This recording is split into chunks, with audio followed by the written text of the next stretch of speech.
Welcome to the Discourse Analyzer AI Toolkit, where articles come alive. You're listening to the audio version of our article. For the full text and an interactive experience, check out the link in the description below. Interact with any selection using our AI assistant to enhance your understanding. Let's explore.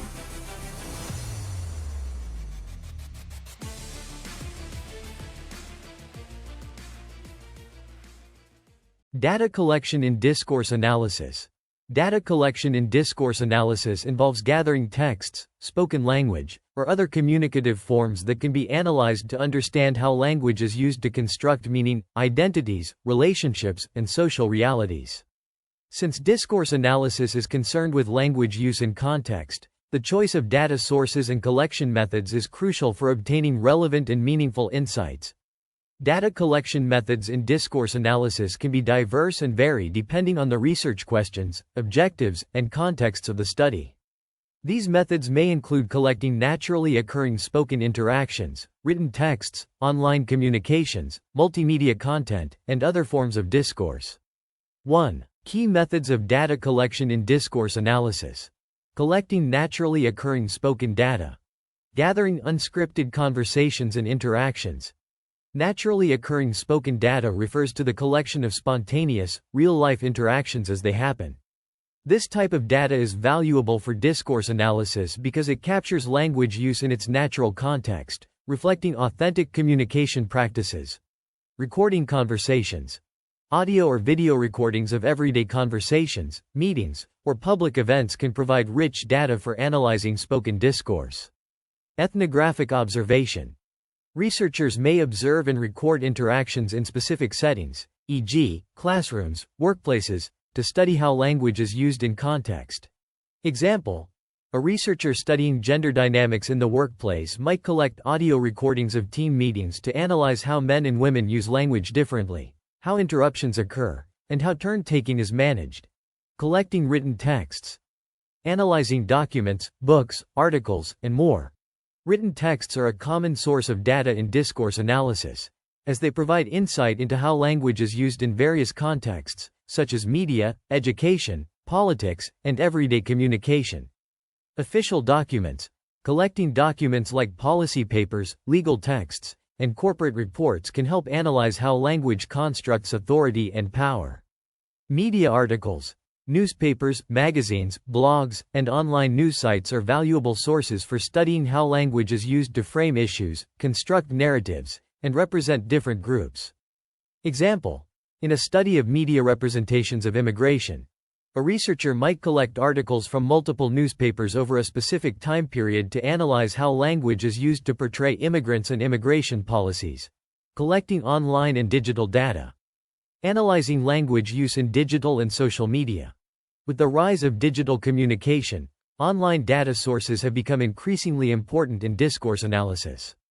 Digital data includes language used in social media, forums, websites, and other online platforms.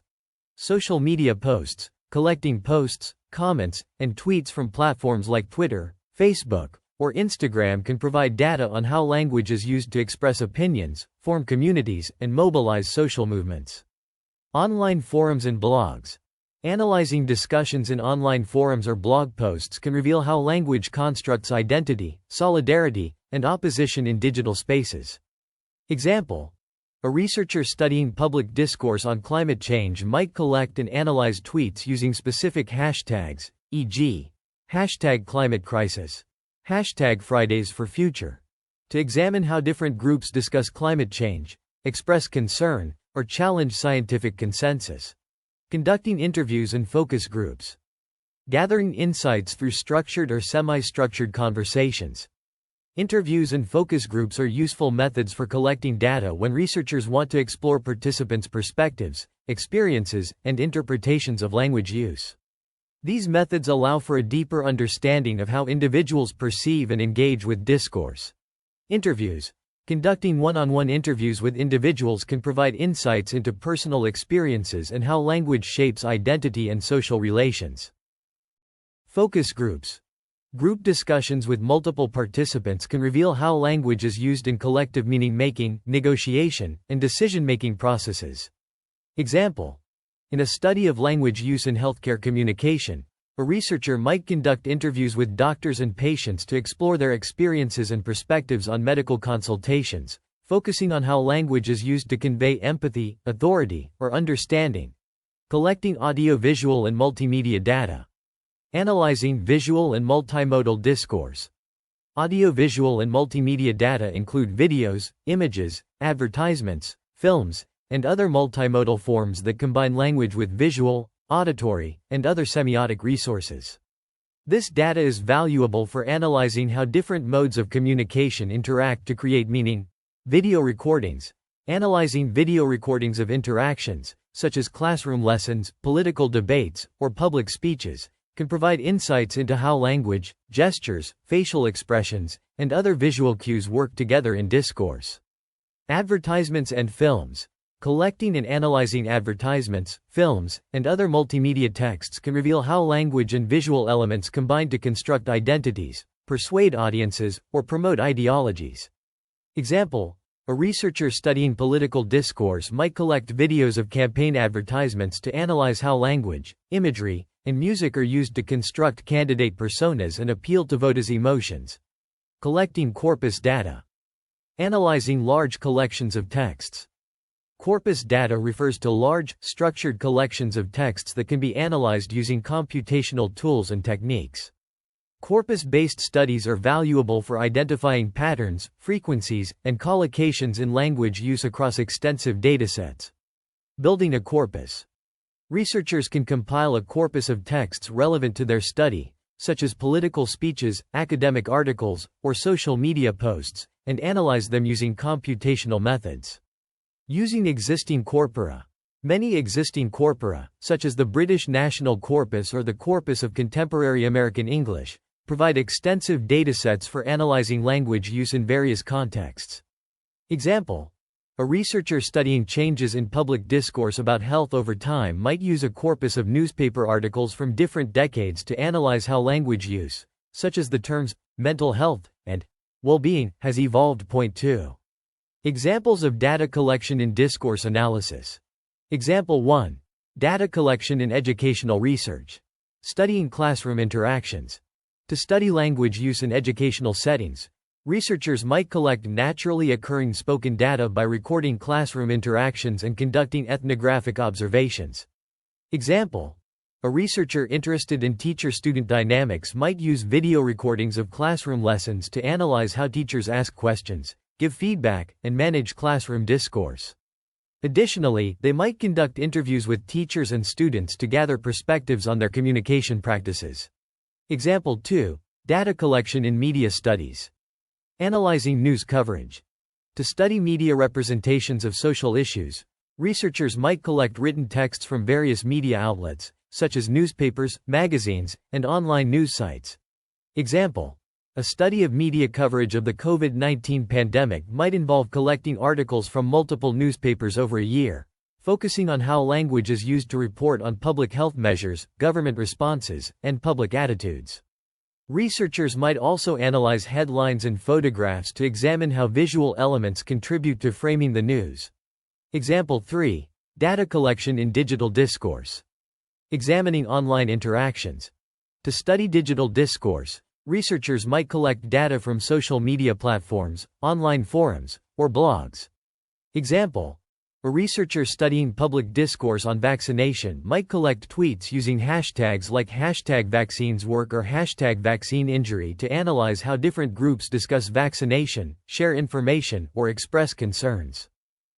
They might also analyze the use of emojis, memes, and hyperlinks to understand how multimodal elements contribute to digital discourse. Example 4. Data collection in gender studies. Investigating gendered language use.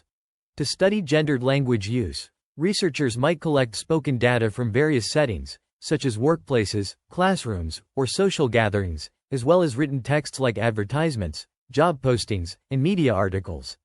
Example: a study of gendered communication in professional settings might involve recording workplace meetings and analyzing how men and women use language differently, such as in terms of assertiveness, politeness, and interruptions. Researchers might also collect job advertisements to examine how language constructs gendered expectations and roles. Example 5. Data collection in critical discourse analysis. Analyzing institutional language. To study how language is used to exercise power and construct ideologies, researchers might collect official documents, speeches, policy papers, or corporate reports. Example: in a study of corporate social responsibility discourse, a researcher might collect annual reports, sustainability reports, and public statements from multinational companies to analyze how language is used to construct corporate identities, manage public perceptions, and justify business practices. They might also conduct interviews with stakeholders to understand how these discourses are perceived and interpreted. Conclusion: data collection is a crucial aspect of discourse analysis, as the quality and relevance of the data directly impact the depth and validity of the analysis. By selecting appropriate data sources and collection methods, researchers can capture the richness and complexity of language use in various contexts. Whether collecting spoken interactions, written texts, digital communications, audiovisual content, or corpus data, discourse analysts seek to understand how language constructs meaning, identities, and social realities. By carefully designing and implementing data collection strategies, researchers can ensure that their analyses provide valuable insights into the multifaceted nature of discourse. Frequently asked questions. What is data collection in discourse analysis? Data collection in discourse analysis involves gathering texts, spoken language, or other communicative forms for analysis. This process allows researchers to explore how language constructs meaning, identities, and social relationships within specific contexts. How do researchers collect naturally occurring spoken data? Researchers collect naturally occurring spoken data by recording real-life, unscripted conversations or interactions. This may involve audio or video recordings of meetings, everyday conversations, or public events to capture authentic language use in its natural context. What role do written texts play in data collection?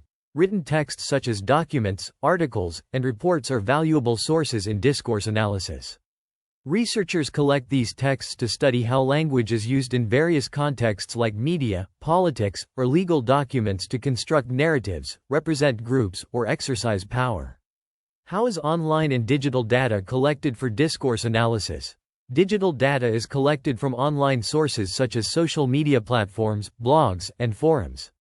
Researchers might gather posts, comments, or discussions from platforms like Twitter or Reddit to analyze how language is used to express opinions, form communities, or mobilize social movements. What is the purpose of interviews and focus groups in data collection? Interviews and focus groups provide insights into participants' experiences and perspectives on language use. Researchers conduct these structured or semi-structured conversations to explore how individuals understand and engage with discourse in their social contexts. How do researchers use audiovisual and multimedia data in discourse analysis? Researchers collect audiovisual data, such as videos or advertisements, to analyze how language, gestures, images, and other visual elements interact to create meaning. This helps in understanding multimodal communication, such as in films or political campaign advertisements. What is corpus data, and how is it collected? Corpus data refers to large collections of texts that are analyzed using computational tools. Researchers either compile their own corpus of relevant texts, e.g., news articles, speeches, or use existing corpora to analyze language patterns, word frequencies, and themes across large datasets. How is data collected for educational discourse analysis? In educational settings, researchers collect data by recording classroom interactions, observing teacher-student communication, or analyzing educational materials. This allows them to study how language is used for teaching, managing behavior, or constructing student identities. How do researchers collect media data for discourse analysis? Researchers collect media data by gathering articles, news reports, or broadcasts from multiple sources. This helps analyze how language is used to frame social issues, represent groups, or construct public discourse in media outlets. Why is data collection important in discourse analysis? Data collection is crucial because it determines the quality and relevance of the analysis. By selecting appropriate data sources and methods, Researchers can ensure their analysis captures the complexity of language use and provides valuable insights into how discourse shapes social realities.